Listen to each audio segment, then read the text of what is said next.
Hello everyone, welcome to episode 2 of Let's Play Vagrant Story, the first actual gameplay really.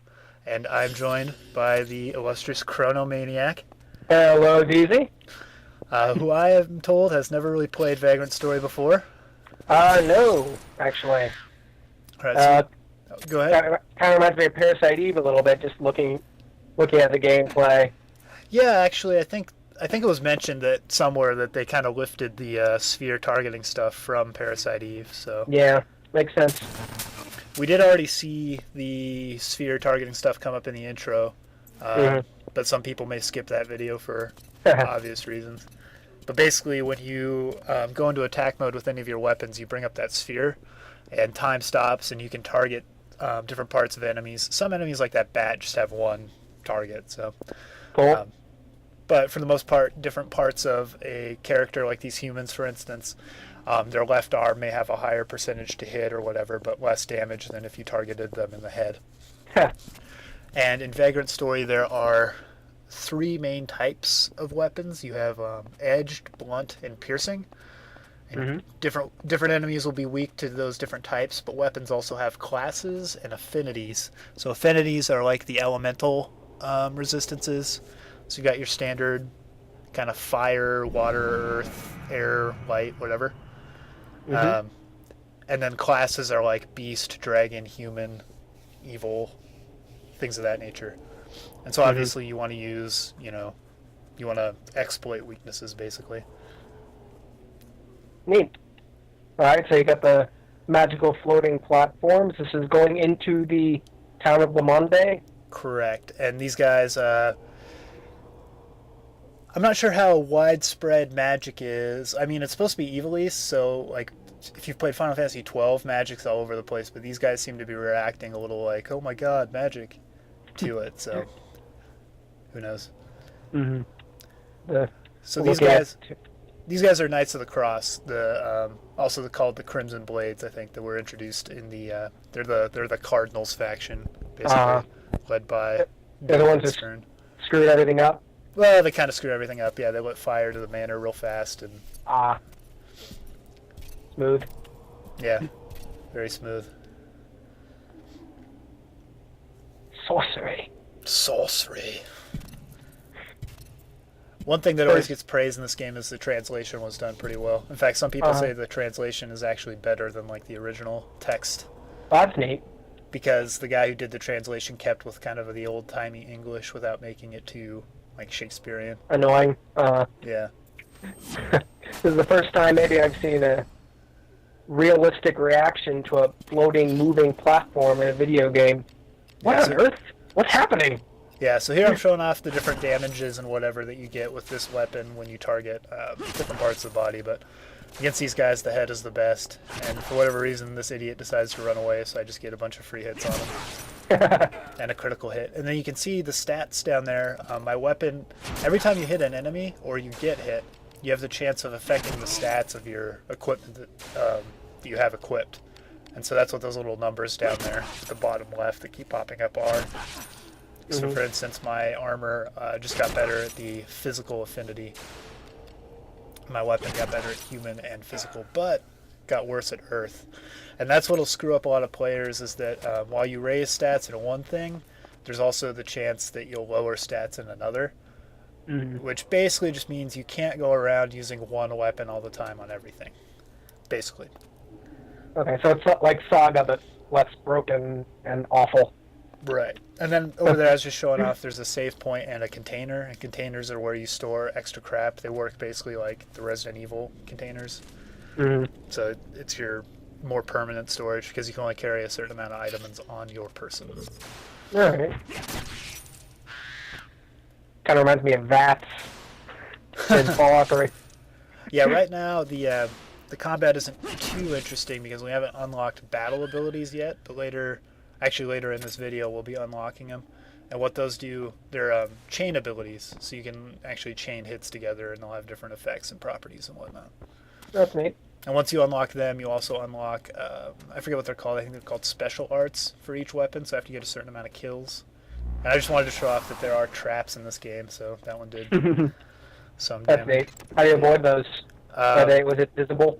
They're invisible until you step on them, but then later on you also get like spells and items that will reveal traps in a room for you.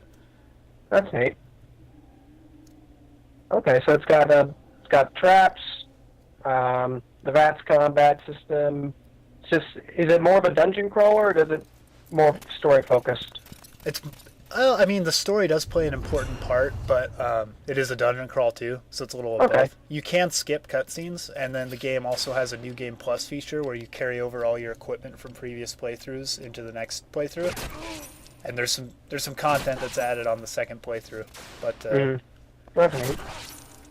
I do plan on showing off like subsequent playthroughs and whatnot, and I actually plan on going really huge nerd and getting what's called all the ultimate equipment. That's where you have 100 in every single stat on every single item. Wow. Which requires some doing and some manipulation of the combination system that's apparent later in the game. Oh, that's cool. That's the other part of Vagrant story, is that most people who play RPGs are used to the idea of leveling up their character, but you don't really do that in Vagrant story. You level up your equipment. Mm-hmm. So the main focus is on like making better and better weapons and stuff. That makes sense. Yeah, it does kind of make sense. Like, especially given that in this game takes place over the course of like one day, I think maybe. It's not like an extended week-long whatever. It may be a few days. I can't remember exactly, but like your character wouldn't really get that much stronger, But if he's making better and better weapons or whatever, that kind of makes sense. That's cool. Of course, trying to make sense of the video game. There you can see if you don't have your shield out, you'll take a lot more damage, which is why probably for this playthrough I'm going to be using mostly one-handed weapons, so I can have a shield. Yeah, I just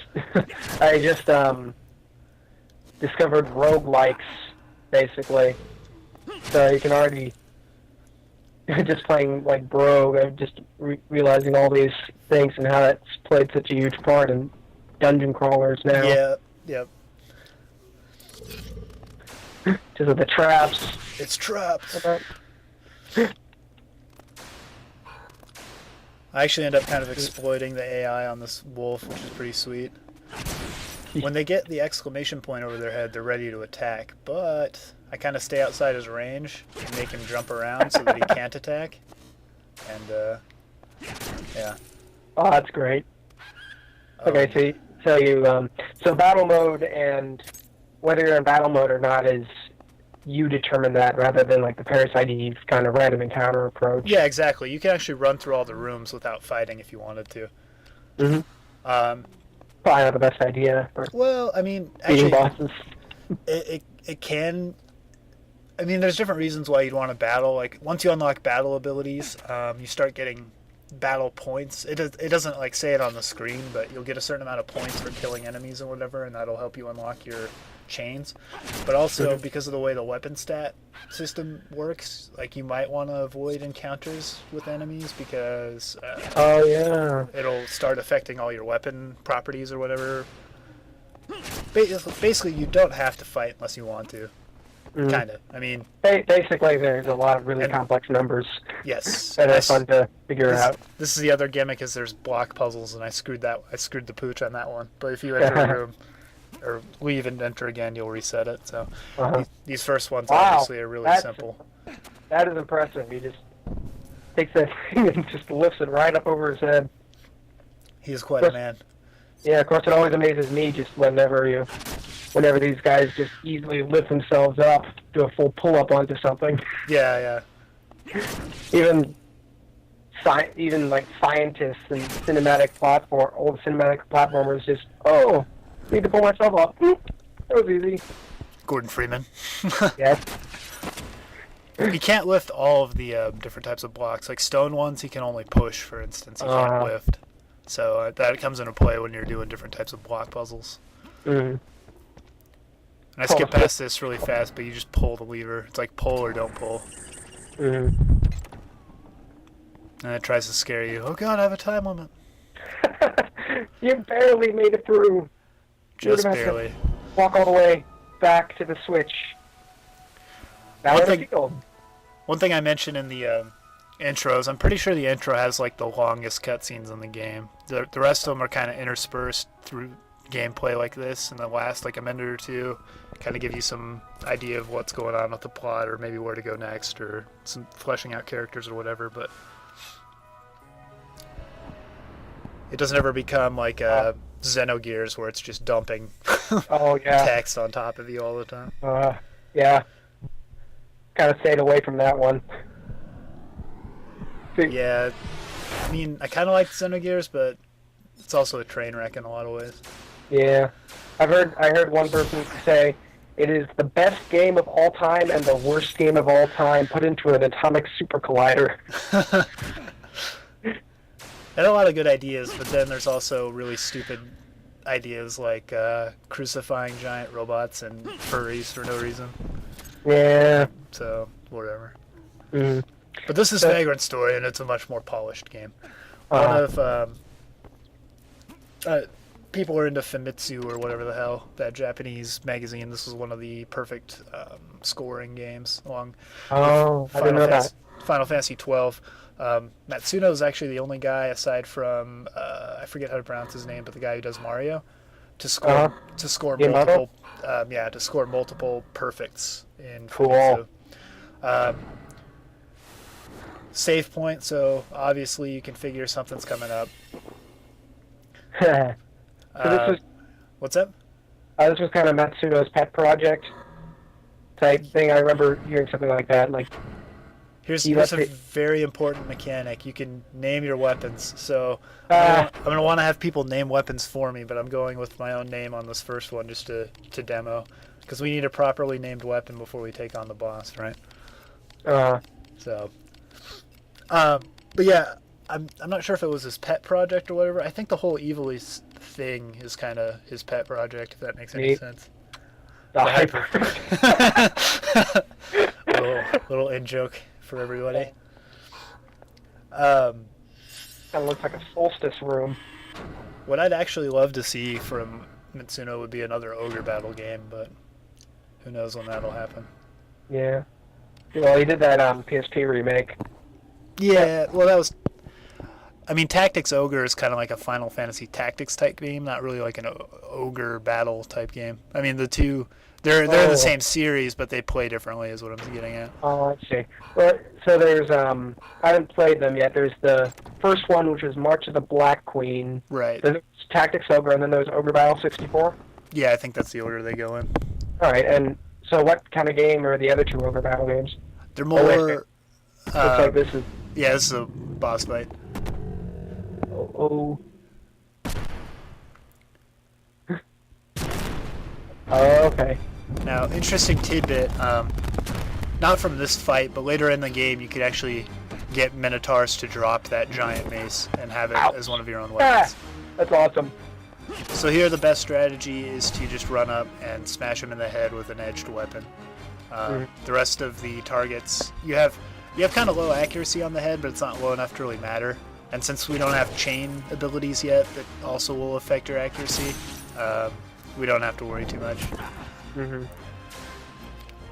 Once again, it's still, tutorial mode, basically. Mm-hmm. All right. Wait, was that it? Yep, that was it.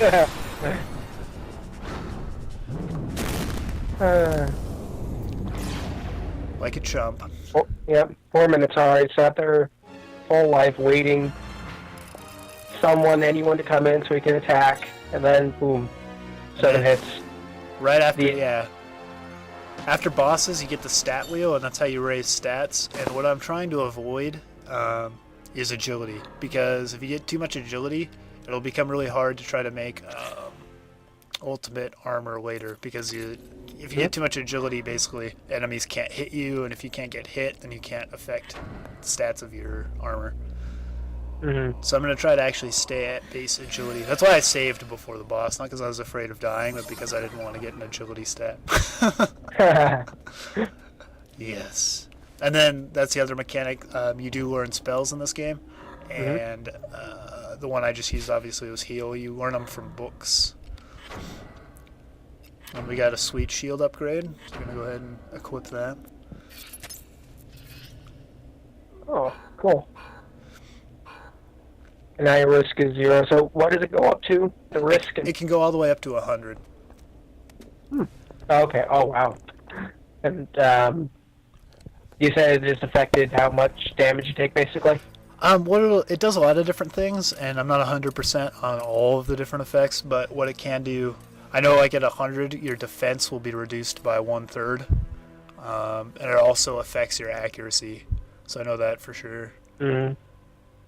Knowledge is truth, but you are different. Slow clap. Yes. Surely that won't come up later. I'm sure he's not antagonist or villain or anything. No, this is Sydney. As I was explaining before the call. This is the guy you're after. Oh. The guy you shot with a crossbow bolt straight through the heart. Oh. Who just kind of shrugged it off. Dang. Okay. Intense.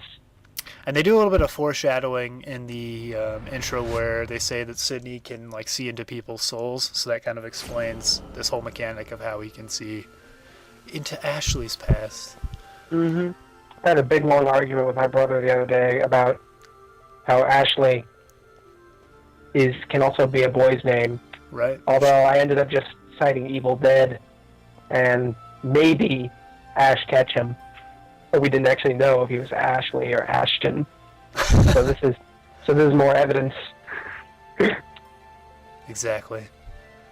So far, Ashley, so the kind of guys who strap chainsaws to their arm and can do full pull-ups easily. Yep. Precisely. I actually kind of like the way this scene goes in that there's no text or anything. Mm-hmm. A lot of games would take a long time to be like, oh, how are you doing, son, blah, blah, blah, or whatever. But this just kind of, I like how it sets the mood. Oh. You don't need words. Yeah, that is... Oh. How to get your day ruined. Jeez. 2 easy steps. Rough.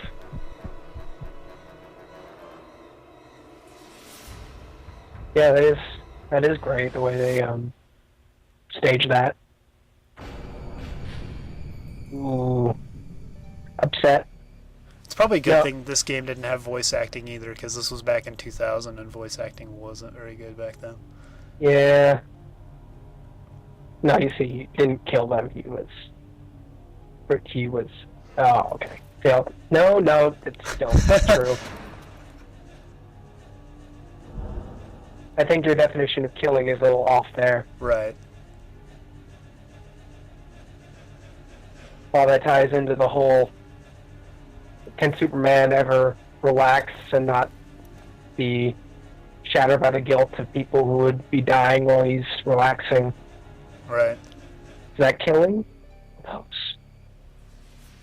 The city of shade will forgive, what do you say, your sins or my sins? Your sins. Okay.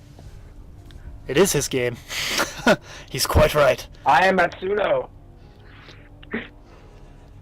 Few snares of its own. Breaker. The hunter has Sydney. become the haunted. Sydney, another name that can apply to both genders. Later on we'll meet Sam. It's true. There is a Sam in this game. Little suppressed memory. Yep, and so now we actually unlock, as I was talking about before, battle abilities. Cool. I don't know why I pulled out my weapon. But there they are. So you have chain abilities and defense abilities, and you can assign them to circle, square, and triangle. Mm-hmm. Each one has different effects. Obviously, you use the defense abilities when an enemy is attacking you, and you use the chain abilities when you're attacking an enemy. And after you gain, see how it says like next 20 points. So after I accrue 20 battle points, which you can do by like killing enemies and bigger chains, basically, I will unlock like the next. I can choose if I want to unlock a defense ability or a chain ability. And then here we have. This is the way that you can manipulate your weapon stats. The game has dummies. So this is the human dummy. So you can sit here and just try to wreck this guy, and level up your human score, which I'm trying to show, but it's not working very well. I'm not actually getting any human increases off of this guy. There's later on in the game too. There will be another human dummy who has like affinities on each of his different body parts. So that's how you will train up the affinities too if you're going that route. This guy will just be human physical, and here I'm showing off chains. Oh, that's cool. So it's when the exclamation point shows up is when you want to press the button, basically. Mm-hmm. So I show off chains. Oh, so it's this one big time mini game. Yeah, exactly. But as you can see, the more you chain, the higher your risk goes. And the way it basically works is that after 8 chains, risk starts to go up exponentially. So if you're trying to keep risk low, you basically don't go beyond 8. Right. See, I went from 26 to 37, 37 to 51. Oh, yeah. Yeah. So, dang, cool. and then I forgot to show off the map, but if you show off the map, each room has its own name, which is helpful if you're like referring to guides and whatnot. And here I show off the score section where you have like different titles you can earn. The game keeps track of all your stats, so I mean it can be kind of cool, especially when you're racking up a bunch of different playthroughs to see, all the stuff you've done. Mm-hmm. How high can the chain go? Just basically. I think it goes as high as you can do it. Really. Dang. Well, actually, that's not 100% true because an enemy, once you knock off an enemy's health, like the enemy will die. So. Oh, that's true. How long do those human dummies have? Dummies have 999 health points. Oh, okay. So you can also screw the pooch on making ultimate weapons if you destroy all the dummies. No, if you level up. No, they come back when you enter the room. But if you level up Ashley's strength a whole bunch, because you can get a maximum of 999 in any stat. You start out with 100 in strength, agility, intelligence. But if you max out strength, then it can be really hard to use the dummies because you'll kill them in one shot, basically. Okay. So it's still a lot of that Saga metagaming, just better balanced, basically. Right. And that's going to do it for this episode. So cool. Thanks for joining us. Thanks.